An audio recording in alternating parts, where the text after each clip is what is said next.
किती त्रास करून घेणार रे स्वतःला? उगाच मनाला दुसऱ्याने बोललेल्या गोष्टी प्रचंड लावून घेत असतोस आणि मग नकळत त्याच विचारात अडकून पडतोस. हो ना? आता या विचार संकटातून तुझी सुटका करतो बघ. एक गोष्ट ऐक. एकदा एक गरीब कर्णबधीर मुलगा एके दिवशी अचानक त्याच्या मेहनतींच्या पैशांनी चैन म्हणून फार सुंदर कोरे करकरीत कपडे घालून रस्त्यातून जात होता. आजूबाजूचे सगळे त्याच्याकडे पाहत होते आणि त्याच्याबद्दल वाच्यता करत होते.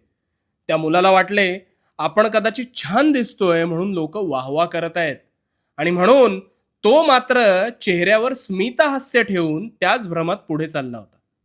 पण खरं तर लोक त्याच्या तोंडावर बोलत होती, अरे याच्याकडे कुठून पैसे आले, कुठेतरी चोरी केली असणार याने, अशी अनेक दूषणं त्याला लावत होते. पण त्या मुलाचं सुदैव होतं, कारण त्याला ऐकूच येत नव्हतं आणि त्यामुळे